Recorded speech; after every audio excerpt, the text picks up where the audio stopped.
हृदयं पुण्यं सर्वशत्रुविनाशनं जयावहं जपे नित्यम् अक्षय्यं परमं शिवम्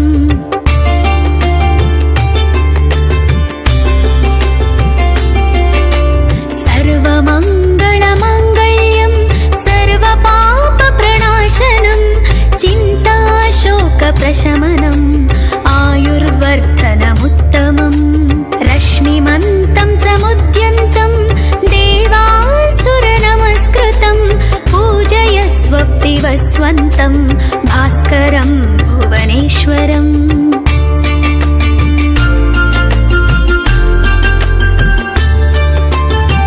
सर्वदेवात्मको ह्येष तेजस्वी रश्मिभावना येष देवासुरागणान् लोकान् पाति गभस्तिभिः एष ब्रह्म च विष्णुश्च शिवः स्कन्दः प्रजापतिः महेन्द्रो धनदः कालो यमः सोमो ह्यपाम्पतिः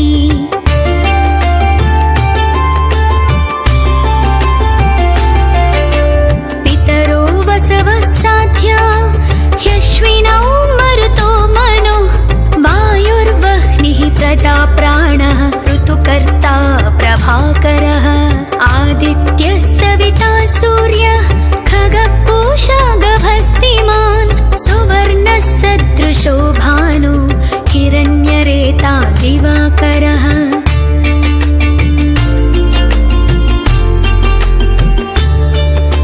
हरिदश्वः सहस्राचिः सप्त सप्तिर्मरीचिमान् तिमिरोन्मन्तनः शम्भुः त्वष्टा मार्ताण्डकोंशुमान् हिरण्यगर्भः शिशिरः तपनो भास्करो रविः अग्निगर्भोदितेः पुत्रः शङ्खः शिशिरनाशनः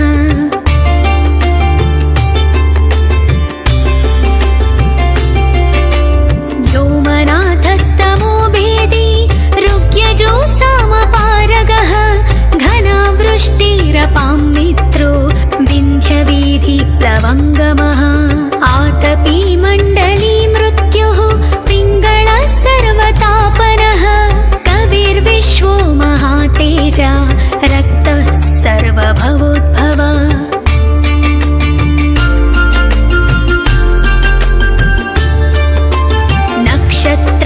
नक्षत्रग्रहताराणाम् अधिपो विश्वभावनः तेजसामपि तेजस्वी द्वादशात्मान् नमोऽस्तु ते नमः पूर्वाय गिरये पश्चिमायाद्रये नमः ज्योतिर्गणानां पतये दीनाधिपतये नमः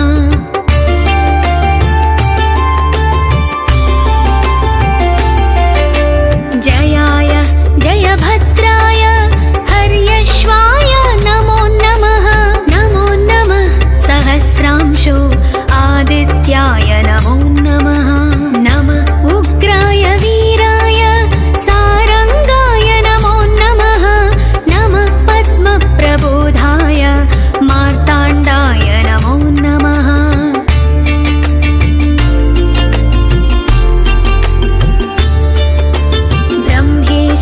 ब्रह्मेशानाच्युतेशाय सूर्यायादित्यवर्चसे भास्वते सर्वभक्षाय रौद्राय वपुषे नमः तमोज्ञाय हिमज्ञाय शत्रुज्ञाय मितात्मने कृतघ्नज्ञाय देवाय ज्योतिषां पतये नमः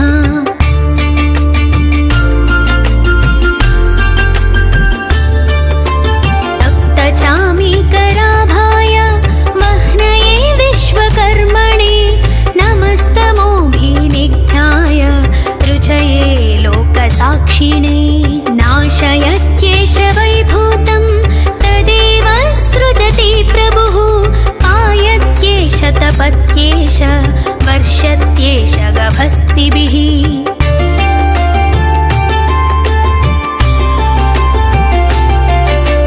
येष सुप्तेषु जागर्ति भूतेषु परिनिष्ठितः येष एवाग्निहोत्रं च फलं चैवाग्निहोत्रिणां वेदाश्च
यशसि आदित्यहृदयं पुण्यं सर्वशत्रुविनाशनं जयावहं जपे नित्यम् अक्षय्यं परमं शिवम्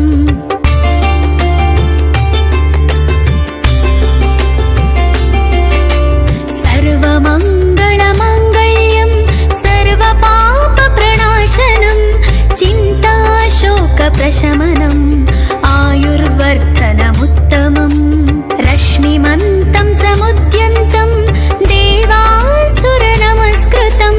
पूजयस्व पिबस्वन्तं भास्करं भुवनेश्वरम्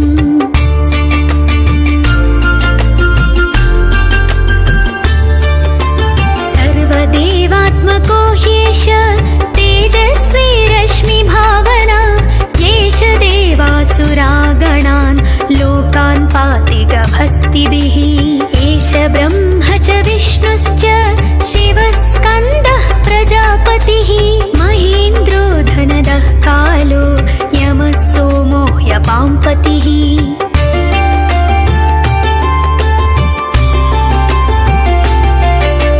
पितरो वसवः साध्या ह्यश्विनौ मरुतो मनो वायुर्वह्निः प्रजाप्राणः ऋतुकर्ता प्रभाकरः आदित्यः सविता सूर्यः खगपूषा गभस्तिमान् सुवर्णः सदृशो भानु हिरण्यरेता दिवाकरः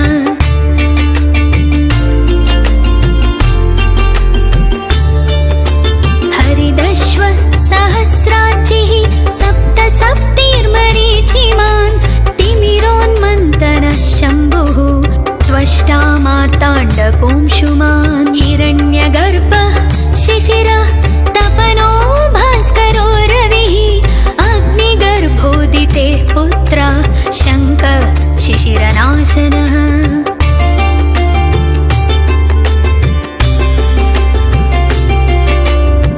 व्योमनाथस्तमो भेदी ऋग्यजो सामपारगः घनावृष्टिरपां मित्रो विन्ध्यवीधिप्लवङ्गमः आतपी मण्डली मृत्युः पिङ्गळः सर्वतापनः कविर्विश्वो महातेजा रक्तः सर्वभवोद्भव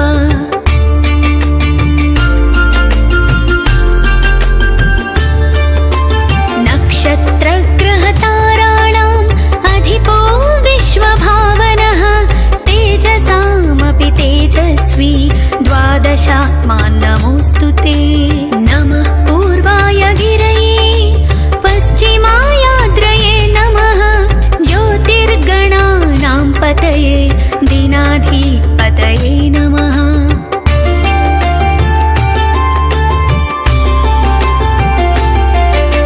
जयाय जयभद्राय हर्यश्वाय नमो नमः सहस्रांशो आदित्याय नमो नमः नमः उग्राय वीराय सारंगाय नमो नमः नमः पद्मप्रबोधाय मार्ताण्डाय नमो नमः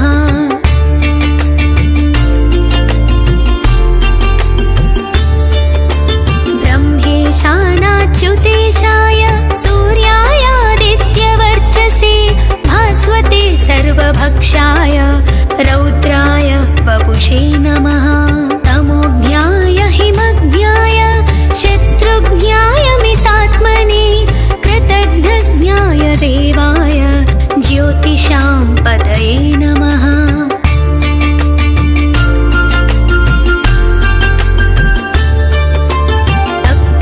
तप्तचामीकराभाय वह्नये विश्वकर्मणे नमस्तमोभिनिघ्नाय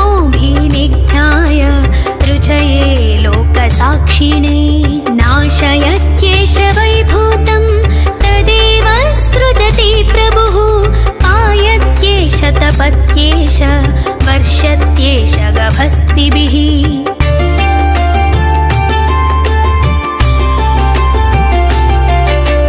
येष सुप्तेषु जागर्ति भूतेषु परिनिष्ठितः येष एवाग्निहोत्रं च फलं चैवाग्निहोत्रे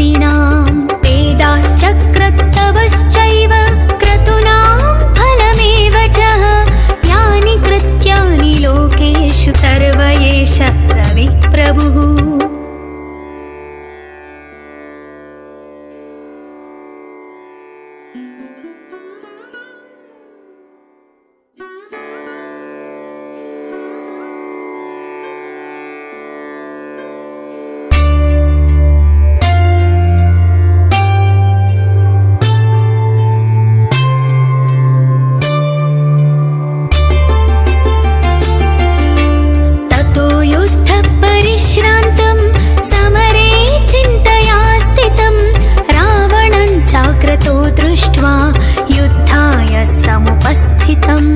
दैवतैश्च समागम्य द्रष्टुमभाग्यतोरणम् उपगम्य ब्रवीद्रामम् अगस्त्यो भगवान् ऋषिः।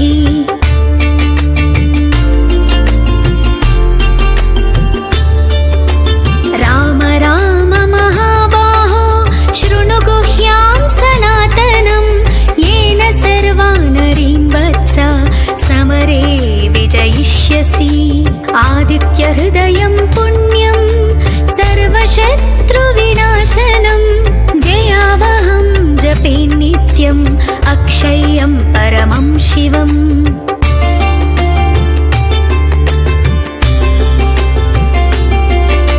सर्वमङ्गलमाङ्गल्यं सर्वपापप्रणाशनं चिन्ताशोकप्रशमनम् आयुर्वर्धनमुत्तमम्। रश्मिमन्तं समुद्यन्तं देवासुरनमस्कृतं पूजयस्व पिबस्वन्तं भास्करं भुवनेश्वरम्।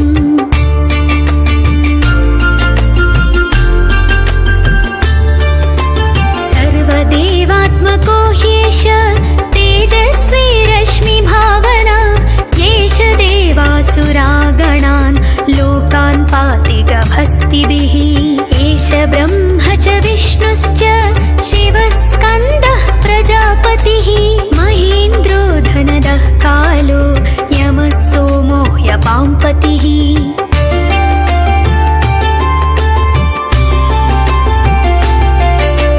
पितरो वसवः साध्या ह्यश्विनौ मरुतो मनुः वायुर्वह्निः प्रजाप्राणः ऋतुकर्ता प्रभाकरः। आदित्यः सविता सूर्यः खगपूषा गभस्तिमान् सुवर्णः सदृशो भानु हिरण्यरेता दिवाकरः।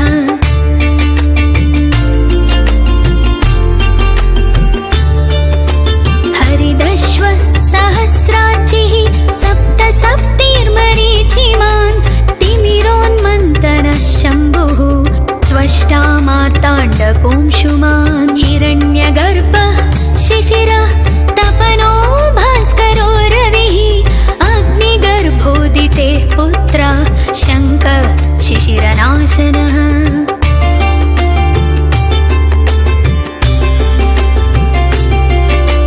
व्योमनाथस्तमो भेदी ऋग्यजो सामपारगः घनावृष्टिरपां मित्रो विन्ध्यवीधिप्लवङ्गमः। आतपी मण्डली मृत्युः पिङ्गळः सर्वतापनः कविर्विश्वो महातेजा रक्तः सर्वभवोद्भव।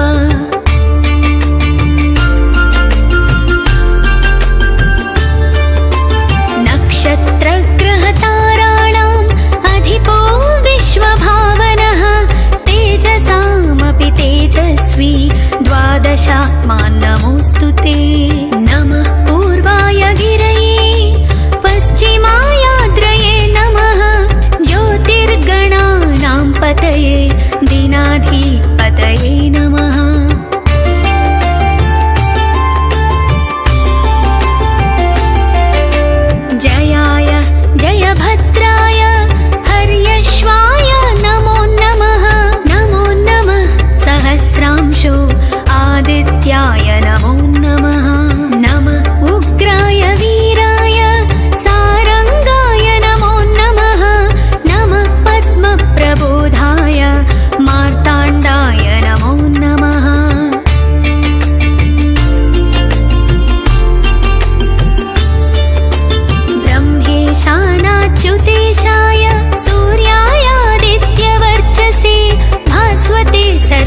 कक्षाय रौद्राय वपुषे नमः।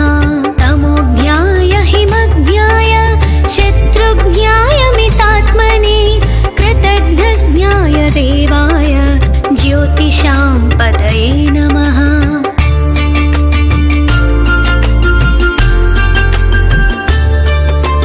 तप्तचामीकराभाय वह्नये विश्वकर्मणे नमस्तमोभिनिघ्नाय रुचये लोकसाक्षिणे। नाशयत्येष वैभूतं तदेव सृजति प्रभुः। पायत्येष तपत्येष वर्षत्येष गभस्तिभिः।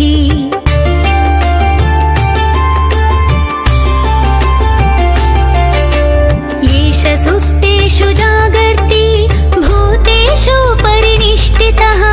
येष एवाग्निहोत्रं च फलं चैवाग्निहोत्रिणां। वेदाश्चक्रत्तवश्चैव क्रतूनां फलमेव च। यानि कृत्यानि लोकेषु सर्व एष रविप्रभुः।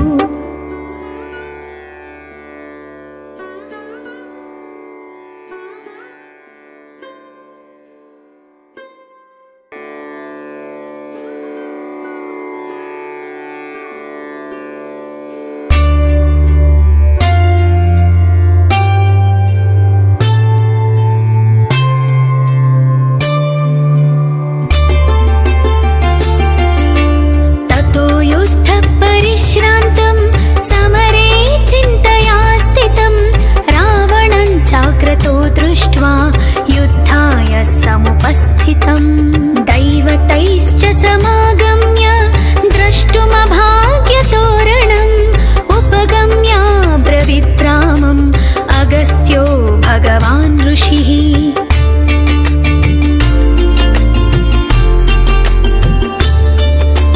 राम राम महाबाहो शृणु गुह्यां सनातनं।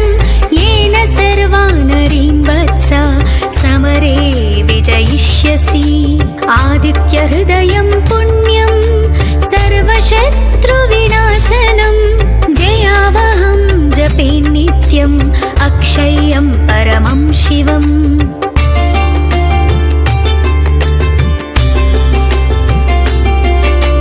सर्वमङ्गलमाङ्गल्यं सर्वपापप्रणाशनं। चिन्ताशोकप्रशमनम् आयुर्वर्धनमुत्तमम्।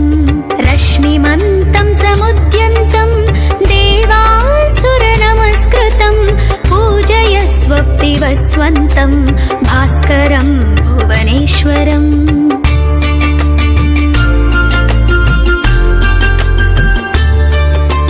सर्वदेवात्मको ह्येष तेजस्वी रश्मिभावना। येष देवासुरागणान् लोकान् पाति गभस्तिभिः। एष ब्रह्म च विष्णुश्च शिवस्कन्दः प्रजापतिः। महेन्द्रो धनदः कालो यमः सोमो ह्यपाम्पतिः।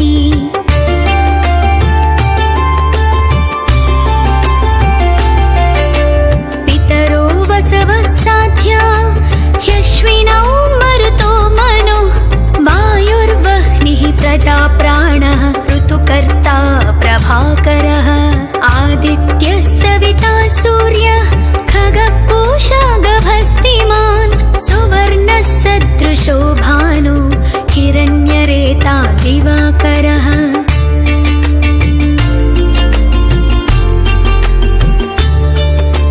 हरिदश्वः सहस्राचिः सप्त सप्तिर्मरीचिमान्। तिमिरोन्मन्तनः शम्भुः त्वष्टा मार्ताण्डकोंशुमान्। हिरण्यगर्भः शिशिरः तपनो भास्करो रविः। अग्निगर्भोदितेः पुत्रः शङ्खः शिशिरनाशनः।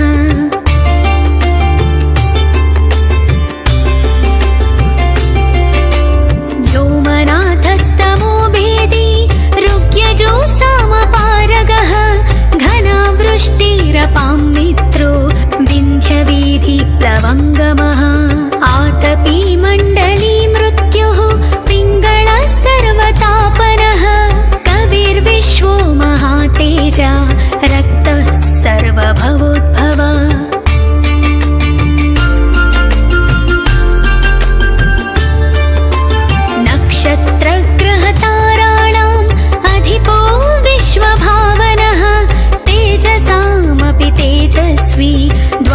पुरुषात्मान् नमोऽस्तु ते। नमः पूर्वाय गिरये पश्चिमायाद्रये नमः। ज्योतिर्गणानां पतये दीनाधिपतये नमः।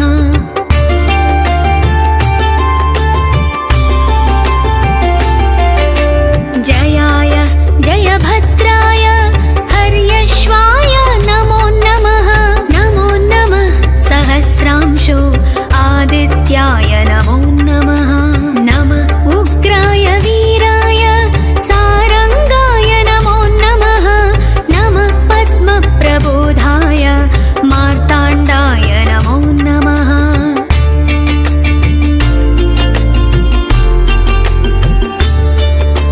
ब्रह्मेशानाच्युतेशाय सूर्यायादित्यवर्चसे भास्वते सर्वभक्षाय रौद्राय वपुषे नमः। तमोज्ञाय हिमज्ञाय शत्रुज्ञाय मितात्मने कृतघ्नज्ञाय देवाय ज्योतिषां पतये नमः।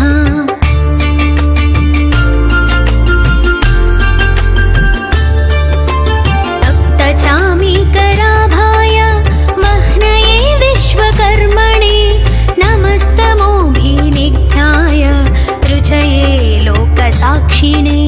नाशयत्येष वैभूतं तदेव सृजति प्रभुः। पायत्येष तपत्येष वर्षत्येष गभस्तिभिः।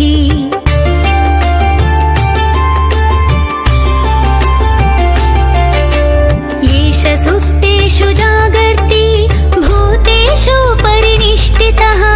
येष एवाग्निहोत्रं च फलं चैवाग्निहोत्रिणां।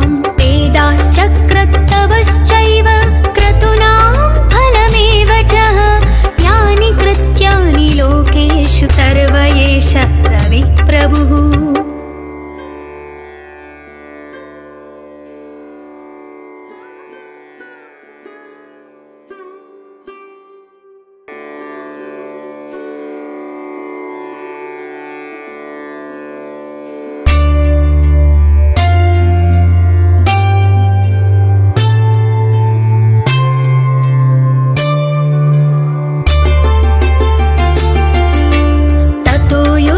परिश्रान्तं समरे चिन्तया स्थितं। रावणं चाक्रतो दृष्ट्वा युद्धाय समुपस्थितं। दैवतैश्च समागम्य द्रष्टुमभाग्यतोरणम्। उपगम्य ब्रवीद्रामम् अगस्त्यो भगवान् ऋषिः।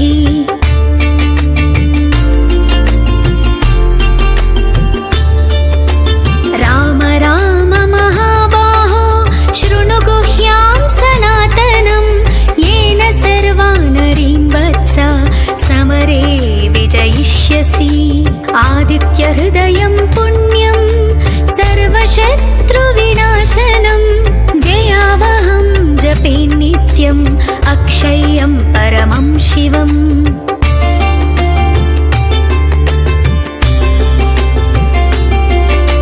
सर्वमङ्गलमाङ्गल्यं सर्वपापप्रणाशनं। चिन्ताशोकप्रशमनम् आयुर्वर्धनमुत्तमम्। रश्मिमन्तं समुद्यन्तं देवासुरनमस्कृतं। पूजयस्व पिबस्वन्तं भास्करं भुवनेश्वरम्।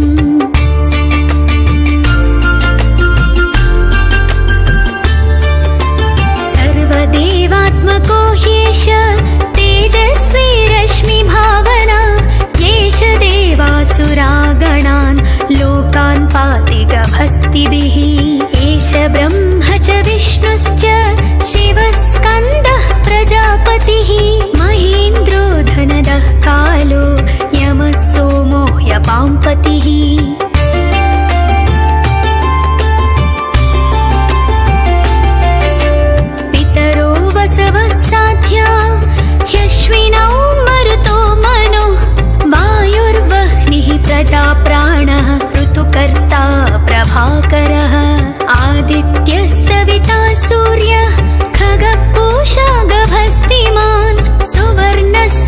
सदृशो भानु हिरण्यरेता दिवाकरः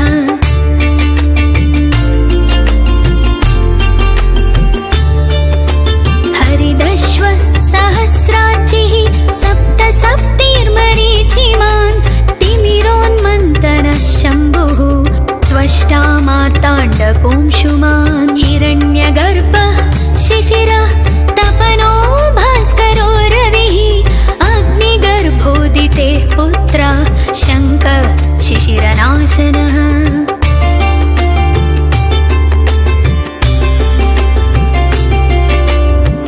व्योमनाथस्तमो भेदी ऋग्यजो सामपारगः घनावृष्टिरपां मित्रो विन्ध्यवीधिप्लवङ्गमः आतपी मण्डली मृत्युः पिङ्गळः सर्वतापनः कविर्विश्वो महातेजा रक्तः सर्वभवोद्भव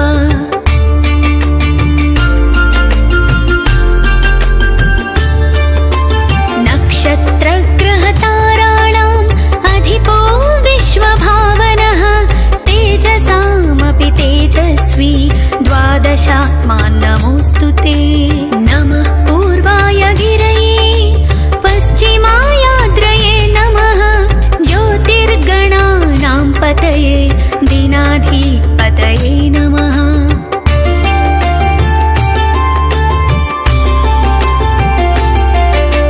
जयाय जयभद्राय हर्यश्वाय नमो नमः नमो नमः सहस्रांशो आदित्याय नमो नमः नमः उग्राय वीराय सारंगाय नमो नमः नमः पद्मप्रबोधाय मार्ताण्डाय नमो नमः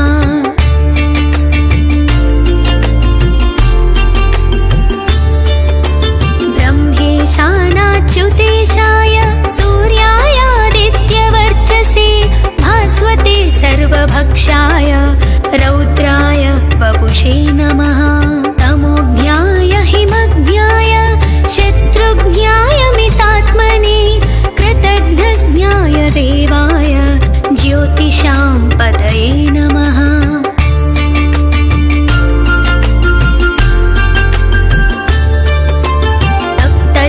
तप्तचामीकराभाय वह्नये विश्वकर्मणे नमस्तमोभिनिघ्नाय रुचये लोकसाक्षिणे नाशयत्येष वैभूतं तदेव सृजति प्रभुः पायत्येष तपत्येष वर्षत्येष गभस्तिभिः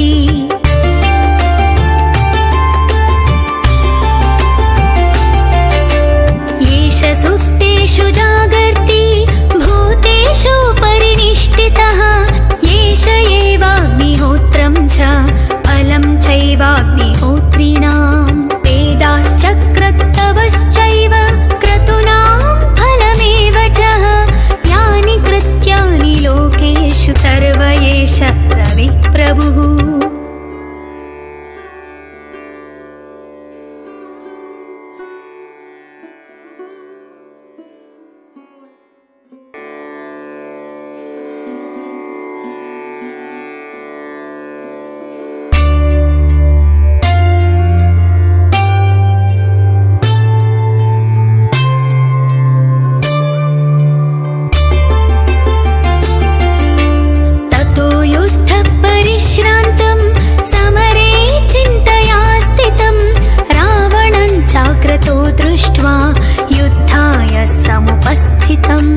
दैवतैश्च समागम्य द्रष्टुमभाग्यतोरणम् उपगम्य ब्रवीद्रामम् अगस्त्यो भगवान् ऋषिः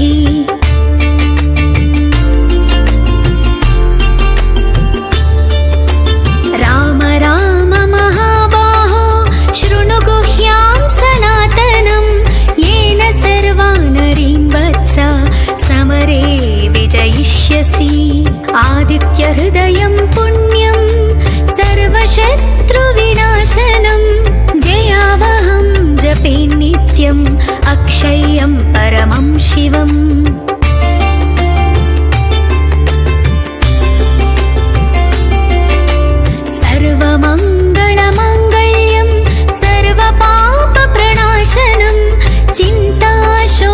पापशमनम्